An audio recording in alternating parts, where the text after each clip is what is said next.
Yan. Bili ng mga chichirya.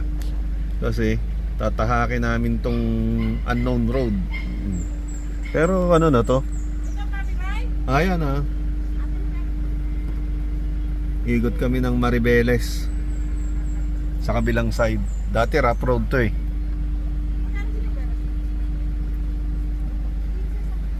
Nakalagay dito 14 kilometers to Bagak, Maribeles.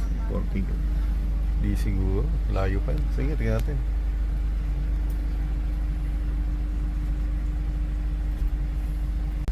Ano pala to? Kamaya, ginagawa dito. Ha? Ang laki ng development na to, Kamaya. Oo, kaya pala napakarami. Napakalaking private resort, Kamaya. Kasi yun ang dagat, no? Ang laking ano, no? Sino ba may-ari ng Kamaya? Ay, matagal lang sa Pilipinas yan. Mga Pilipino rin. Oo. Dagat, Ano yan? yan yung ano yun, yung pang bibili ka ng property sa kanila, tapos may mga i-develop nila. Amenities. Parang Tagaytay rin. At the roundabout, take the first exit and stay on Bagak, Maribeles Road, National Road. May nangyayari talagang development dito. Ha? Oo. May nangyayaring development. Sa maps may roundabout pa eh. Oo nga, nagulat na ako rotonda eh. Sabi ko, bakit may roundabout Sa taas ng bundok. Ando na ba kami sa ano? Inisip ko sa may tower doon. Layo pa natin sa Kabihas na. Imposible naman ako. Ito pala may katapipo. Oo. Pero project by DPWH. Ngayon, saan tayo dito? Ayan. Exit the Tapos? roundabout onto Bagak, Maribeles Road. Dito, exit dito. Ito, yan sa gitna, may rotonda. Oo. Pero toda ka sa gitna na. Sa tuktok ng bundok. Isipin mo, isang panahon nakikita mo ano na nanto, no? Oo. Hindi na bundok.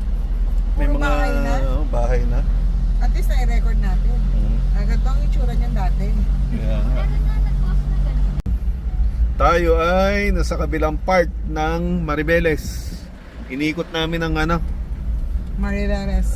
Maribeles. Teka muna. Ay, nako. Ganda dito, no? Inikot namin yung Maribeles eh. Kabilang side. Walang naman ilalim ng lupa. Yan, lumulubog. Nakaano siya eh. Lumulubog. Ano na yun, ano? Pag-ibang na yun. Sangking. Sinking pala, sinking. Ayan, Ayan, no? Ganda ng view. Para ano? Ayan, bihira dito ang dumaan ng Dati putikan to eh. Ngayon gawa na pala. Ayan, Maribeles. Marami tayong makikita yung ganyan na yung daanan ng tubig. Nadaanan namin dati yun eh. Ayo, di ba? Nagano pa Minto pa nga tayo, di ba? Nagtampisaw tayo. Kita mo ba si Vico Nora? Ha? Ipag ka ba kung tawagin? Oo. Kaya pala. Wala, nakakatakot. Gagambang kotse. Gagambalain kita.